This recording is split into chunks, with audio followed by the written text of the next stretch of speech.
প্রতিবন্ধী শিশুরা কি বাবা মায়ের পাপের ফসল? মৃত ব্যক্তির জন্য দোয়া করার সুন্নাহ পদ্ধতি কি? রাতের বেলা আয়না দেখা অনেক অমঙ্গলজনক মনে করে, কিছু বলুন। অবাধ্য সন্তানকে বাধ্য করার কোনো উপায় আছে কি? আমি একজন দর্জি, মহিলাদের পোশাক তৈরি করি। আমি যদি কোনো মহিলাকে তার ইচ্ছা মতো ডিজাইন জামা বানিয়ে দেই আর সে যদি সেটা পরে বেগানা পুরুষের সামনে যায়, দেখে আমার পাপ হবে? এডি থেকে নামাজে দাঁড়ানোর পর নাকি ডান পায়ের বুড়ো আঙ্গুল নাড়ানো যায় না, এটা কি সত্য? ব্যক্তিকে গোসল দেওয়ার পর গোসল দেওয়ার স্থানে 41 দিন পর্যন্ত কাউকে যেতে মানা করা হয়, সেখানে সন্ধ্যাবেলা 41 দিন পর্যন্ত আগরবাতি বা মোমবাতি জ্বালানো হয়, এটা কি শরীয়ত সম্মত? গর্ভবতী মেয়েরা যদি ব্যাক পেইনের কারণে বসে নামাজ আদায় করেন তাহলে কি সঠিক হবে? ফজর নামাজের আজানে আসসালাতু খায়রুম মিনান নাওম বলার সময় আমরা উত্তরে কি পড়ব? আমাদের সূরার সিরিয়াল রক্ষা করা কি জরুরি? পরিশোধের জন্য কিছু একটা আমল বলুন। ঋণ পরিত্রাণী ইসলাম জানতে চেয়েছেন, টয়লেটে যাওয়ার সময় মাথায় ঘোমটা দেওয়া কি আবশ্যক? এটা উত্তম এবং ভালো। অনেক ওলামা ইকরাম উন্মুক্ত মাথায় যাওয়াটাকে মাকরুহ বলেছেন। নামাজরত অবস্থায় প্রসাবের ফোঁটা বের হলে কি করণীয়? টয়লেটে যাওয়ার সময় মাথায় ঘোমটা দেওয়া কি আবশ্যক? এমডি আরিফুল ইসলাম জানতেছেন, মৃত ব্যক্তির জন্য দোয়া করার সুন্নাহ পদ্ধতি কি? মৃত ব্যক্তির জন্য আল্লাহ তাআলার কাছে সাধারণভাবে দোয়া করবেন, আল্লাহ আপনি তাকে মাফ করুন, ক্ষমা করুন, ইস্তেগফার করবেন, কায়মন ওয়াক্যে আল্লাহর কাছে তার পক্ষ হয়ে সুপারিশ করবেন, ক্ষমা চাইবেন। রাতের বেলা আয়না দেখা অনেক অমঙ্গলজনক মনে করে, কিছু বলুন। রাতের বেলায় আয়না দেখাকে অমঙ্গলজনক মনে করাটা সম্পূর্ণ কুসংস্কার, ইসলামী শরিয়ার সাথে এর কোনো সম্পর্ক নেই। রাতের বেলায় আমরা আয়না দেখলে এর পেছনে কোনো অমঙ্গল নাই, আপনি রাতে দিনে যে কোনো সময় আয়না দেখতে পারেন। এরপরে রাশেদ আপনি জানতে চেয়েছেন, অবাধ্য সন্তানকে বাধ্য করার কোনো উপায় আছে কি?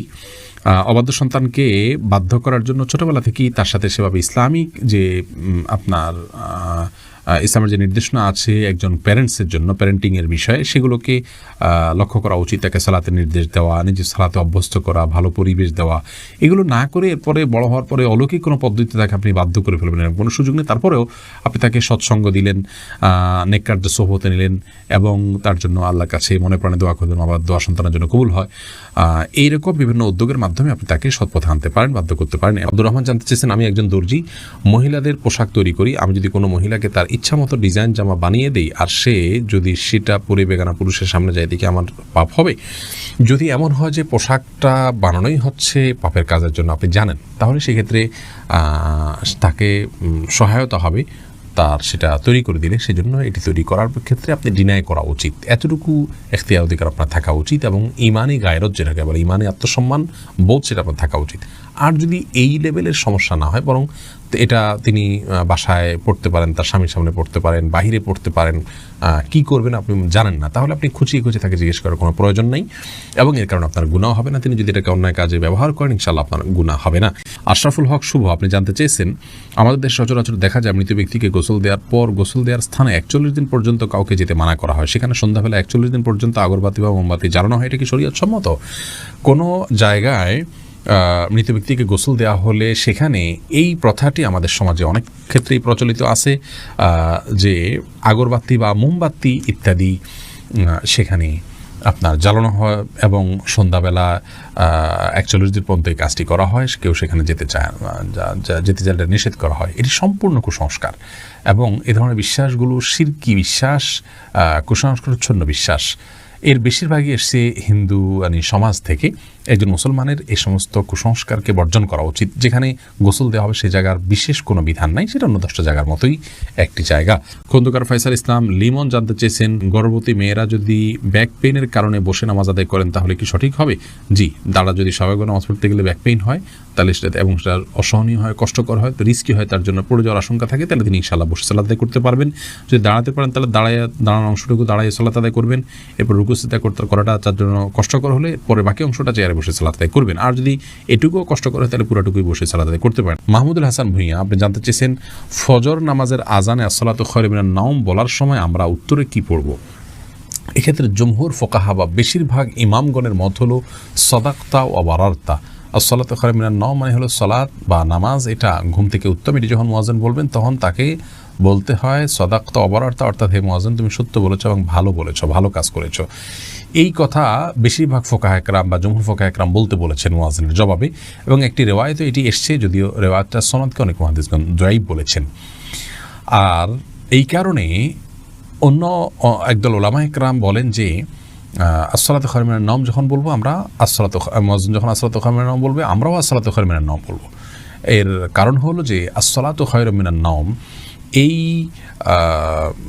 বাক্যটি মুয়াজ্জিনের বাক্য। আর এক্ষেত্রে নবী আলাইহিস সালামের সাধারণ যে নির্দেশনা বুখারী মুসলিমে আসছে যে ফাকুলু মিসলা মা ইয়াকুল ইযা সামি'তুমুন নিদা, যখন তোমরা মুয়াজ্জিনের আযান শুনবে ফাকুলু মিসলা মা ইয়াকুল মুয়াজ্জিন, তখন মুয়াজ্জিন যা বলবে হুবহু তোমরা তা বলো।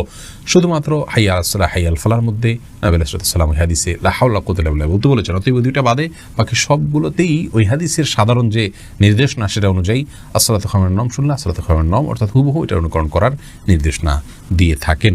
আর ইহা ইসলাম জানতে চেয়েছে নামাজের সূরার সিরিয়াল রক্ষা করা কি জরুরি? নামাজের সূরার সিরিয়াল রক্ষা করা ফরজ বা ওয়াজিব নয়, তবে সূরার সিরিয়াল রক্ষা করতে পারলে সেটা ভালো। রক্ষা না করে কেউ যদি উল্টা পড়েন, অর্থাৎ প্রথম রাকাতে কথার কথা আলাম তারা পড়লেন, পরের রাকাতে তিনি ওয়াইউল্লাহ পড়লেন, উপরের দিকে গেলেন, তো এটাকে মাকরুহ বলেছেন ফুকায়ে কেরাম।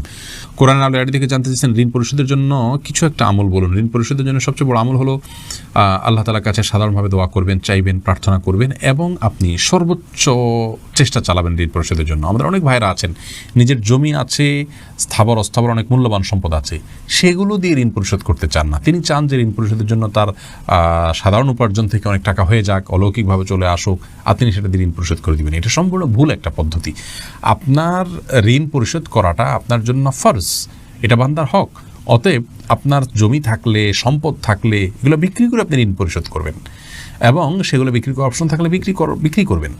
সেগুলো সব ধরে রেখে আপনি চাইবেন যে আল্লাহ তাআলা অলৌকিকভাবে আপনাকে টাকা দিয়ে দিক, সেটা দিয়ে আপনি পরিশোধ করবেন। এটা সম্পূর্ণ দুনিয়ার প্রতি আমাদের মোহ আছে এবং ঋণ পরিশোধের গুরুত্ব আমরা বুঝি না, সেটা স্পষ্টভাবে প্রমাণ হয় এমন একটি বিষয়। বিধায় এমনটি করা উচিত না। সেই সাথে ঋণ পরিশোধের জন্য কিছু দোয়া আছে, আল্লাহুম্মা কফিনি বিহালালিকা আন হারামিকা ওয়াগনিনি বিফাদলিকা আম্মান সিওয়াক। আরও কিছু দোয়া আছে, ইউটিউব বা ফেসবুকে সার্চ দিলে আমাদের অনেকগুলো ভিডিও আছে, দেখে নিতে পারবেন। সেগুলো আপনি আল্লাহর কাছে সাধারণভাবে পাঠ করবেন, ইনশাআল্লাহ সেই দোয়াগুলো পেশ করবেন।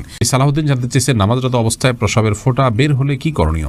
নামাজরত অবস্থায় যদি পেশাবের ফোঁটা বের হয় তাহলে সেদিন নামাজ ছেড়ে দিতে হবে এবং কাপড় লাগলে সে অংশ ধুয়ে ফেলতে হবে এবং নাপাক দূর করে টিস্যু ইত্যাদি দিয়ে পানি দিয়ে তারপরে ওযু করে তাকে নামাজ পড়তে হবে। আর যদি এটা তার অনবরত বের হতে থাকে এবং 4 রাকাত নামাজের মধ্যে 4 রাকাত নামাজ পড়তে যে পরিমাণ সময় লাগে, ধরুন 8-10 মিনিট, এই সময়টুকুও তিনি ফ্রি হন না বা মুক্ত থাকেন না, এর মধ্যেও তার পেশাব এসে পড়ে তার ইচ্ছায় অনিচ্ছায়, এরকম যদি হয় তাহলে সেক্ষেত্রে তার জন্য ওই অবস্থায় সালাত চালিয়ে যাওয়া জায়েজ আছে, কারণ তার পুরো সালাতের ওয়াক্ত জুড়ে কয়েক ঘন্টা জুড়েই অনবরত আসতে থাকে। আর যদি এরকম না হয়, শুধু ওই সালাতের মধ্যে এসছে, তাহলে তার সালাত ছেড়ে সেটিকে পরিচ্ছন্ন করে এসে সালাত আদায় করতে হবে। মোহাম্মদ মোজাম্মেল হোসেন আপনি জানতে চেয়েছেন প্রতিবন্ধী শিশুরা কি বাবা মায়ের পাপের ফসল? প্রতিবন্ধী শিশুরা কখনোই বাবা বা মায়ের কিংবা বাবা মা উভয়ের কোনো পাপের ফসল হতে পারেন না।